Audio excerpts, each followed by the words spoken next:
हमारे इंडिया में टाटा जैसी कार कंपनीज मौजूद हैं जो ट्रक्स बनाने के साथ साथ रेंज रोवर और जैगुआर जैसी लग्जरी कार्स भी बनाती है, लेकिन फिर भी हमारे पास लैम्बोर्गिनी, बुगाटी या पोर्शे जैसी अपनी खुद की एक भी सुपर कार नहीं है। आखिर इस फील्ड में हम इतना पीछे कैसे रह गए? एक बार दिलीप छाबड़िया नाम के इंसान ने इंडिया का फर्स्ट सुपर कार बनाने की कोशिश भी की थी, लेकिन कार लॉन्च करने के बाद ऐसी चीजें हुई कि उससे 40 करोड़ का नुकसान हो गया और दिलीप छाबड़िया आज जेल में है।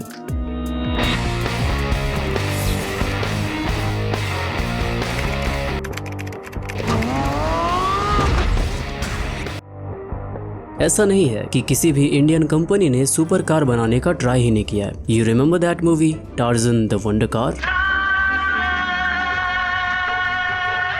2004 में आई इस मूवी में एक सुपर कार दिखाया गया है जिसका नाम है टार्ज़न। ये कार मूवी के लिए बनाई गई थी और इसे डिजाइन किया था दिलीप छाबड़िया ने, जो डीसी डिजाइन नाम की कंपनी चलाते थे। और यही डीसी डिजाइन्स बनाने जा रही थी इंडिया की फर्स्ट सुपर कार जिसका नाम था डीसी अवंती। ये सुपर कार फरारी और लैम्बोर्गिनी को डायरेक्ट टक्कर देने वाला था। लोगों को ये कार काफी बड़ा गेम चेंजर लग रहा था क्योंकि डीसी कोई छोटी मोटी कंपनी नहीं थी। बड़े बड़े celebrities including Shahrukh Khan DC design से अपना वैनिटी वैन बनवा चुके थे। इसके अलावा डीसी वाले कई सारे कंपनीज के साथ एज कार डिजाइनर भी काम कर चुके थे। For example Indian company Mahindra and world famous British company Aston Martin के लिए भी इन्होंने कार्स डिजाइन किए थे। लेकिन कार डिजाइन करना और उसे मैन्युफैक्चर करना दो अलग अलग चीजें होती है, इसीलिए यहाँ पे एक बहुत बड़ी दिक्कत आ जाती है कि डीसी को कार्स मैन्युफैक्चर करने का एक्सपीरियंस बिल्कुल भी नहीं था, लेकिन फिर भी उन्होंने जैसे तैसे करके एक सस्ता सुपर कार बना लिया और उसका नाम रखा डीसी अवंती। ईयर 2015 में जब अवंती को लॉन्च किया गया ऑलमोस्ट 35 लाख के प्राइस में, तो उसके बाद पता चला कि इसने बाहर की कंपनीज को टक्कर तो दे दिया है क्योंकि अवंती इंडियन सुपर कार कम और लैम्बो फरारी की सस्ती कॉपी ज्यादा लग रही थी। जब भी कोई इंसान सुपर कार खरीदता है तो उसमें काफी जरूरी हो जाता है सेफ्टी, क्योंकि उसे सामने वाले ने खरीदा इसीलिए है ताकि वो बहुत हाई स्पीड में चला सके। लेकिन इस कार में सेफ्टी जैसा कुछ नहीं था। कार की बॉडी बनाने के लिए इन्होंने फाइबर तक का यूज कर दिया था जिससे कार बिल्ड क्वालिटी के मामले में बहुत कमजोर थी और सेफ तो बिल्कुल भी नहीं थी। इसके अलावा अवंती में और भी कमियां थी, जैसे सामान रखने के लिए कोई डिक्की या बूट स्पेस ही नहीं था, तो आदमी घूमने जाए तो अपना सामान कहाँ रखे। ये सुपर कार कैसी थी इसे एक लाइन में बताऊं तो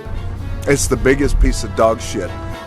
क्योंकि कंपनी अभी अभी मार्केट में आई थी इसीलिए गाड़ी खराब होने पर इनके पार्ट्स नहीं मिलते थे और ऐसे ही एंडलेस रीजंस के वजह से इस कंपनी के केवल 127 कार बिक पाई। एक महीने में नहीं, अगले 5 साल में इन्होंने केवल 127 कार्स बेचे। सिंपल में बोलूं तो इनकी कार पूरी तरीके से फ्लॉप हो चुकी थी। और इसके बाद आया कहानी का सबसे बड़ा ट्विस्ट। जब इनकी कार फ्लॉप हो गई तो इससे हुए घाटे को रिकवर करने के लिए डीसी ने कई सारे फ्रॉड्स किए, जैसे मल्टीपल कार्स को एक ही इंजन नंबर और चेसिस नंबर से बनाया और एक ही कार के लिए अलग अलग जगहों से बहुत सारे लोन्स ले लिए और उन्होंने कार थर्ड पार्टी में बेचना स्टार्ट कर दिया। अकॉर्डिंग टू सम रिपोर्ट्स ये स्कैम टोटल 40 करोड़ का हुआ था। सुपर कार बनाना इनको इतना महंगा पड़ा कि ये लोग कैसे भी स्कैम वगैरह करके अपना लॉस रिकवर करने में लग गए थे और आज इनके ओनर दिलीप छाबड़िया इसी रीजन के वजह से जेल में है। And this was the end of India's first super car. Avanti के पहले भी इन्होंने एक और सुपर कार बनाने का ट्राई किया था जिसे इन्होंने मास प्रोडक्शन में कभी लॉन्च नहीं किया और वो वही कार थी जो मैंने शुरू में आपको बताया था,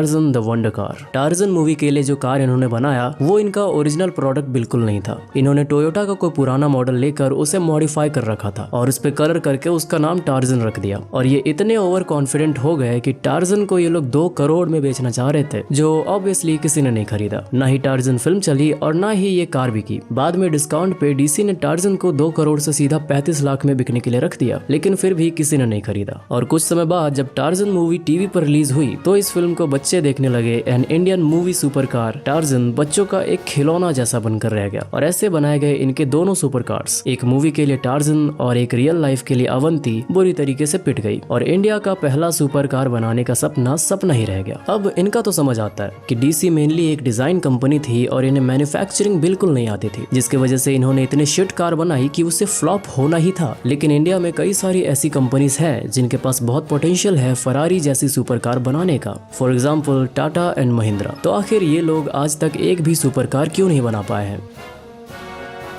बात ये नहीं है कि ये लोग सुपर कार बना नहीं सकते, बात ये है कि इंडियन कंपनी सुपर कार बनाना ही नहीं चाहती, क्योंकि इंडिया सुपर कार का मार्केट है ही नहीं। बस 2 मिनट का टाइम दो, मैं अभी समझाता हूँ। तो बात ये है कि मैक्सिमम जो सुपर कार्स होते हैं उन्हें एरोडायनेमिक बनाने के लिए और ज्यादा बड़ा और अच्छा इंजन फिट करने के लिए मैन्युफैक्चरिंग के बाद उनमें जगह ही नहीं बचती, और ये सुपर कार कंपनी उसमें केवल 2 सीट दे पाते हैं। लाइक लैम्बोर्गिनी और फरारी, इन सभी गाड़ियों में आपको जनरली केवल 2 सीट्स देखने को मिलेंगे, और इसी वजह से कोई भी अमीर इंसान 1-2 करोड़ किसी ऐसी गाड़ी में तो नहीं लगाना चाहेगा जिसमें केवल 2 लोग आते हो। सुपर कार को साइड में रखकर इंडिया के अमीर लोग मर्सिडीज, BMW, रेंज रोवर जैसी कार खरीदना ज्यादा प्रेफर करते हैं। इसके अलावा इंडिया के रोड्स ऐसे हैं कि सुपर कार की हवा टाइट हो जाए। मैक्सिमम जगहों पे आपको टूटी हुई रोड्स दिखेंगी जिसमें सुपर कार्स चल ही नहीं सकती, क्योंकि इन गाड़ियों को एरोडायनेमिक बनाने के लिए इनकी हाइट कम रखनी पड़ती है, जिससे जमीन के ज्यादा पास चलती है। इसीलिए इन सड़कों पर सुपर कार चलाना तो पॉसिबल ही नहीं है। और जिन जगहों पर रोड्स अच्छी होती है वहाँ ये बड़े बड़े ब्रेकर्स आपको देखने को मिलेंगे, जिससे स्पीड कंट्रोल किया जा सके। बाहर के देशों में काफी तेज स्पीड पर कार और बाइक्स चलती है, पर आपको इंडिया में सड़कों पर स्पीड लिमिट दिख जाएगा। ईयर 2018 में इंडियन गवर्नमेंट ने 120 km/h का स्पीड लिमिट लगा दिया था। अब अगर इतने में ही चलना है तो सुपर कार लेने का फायदा ही क्या हुआ। और इन सब रीजंस के वजह से मल्टीपल फैक्टर्स आ जाते हैं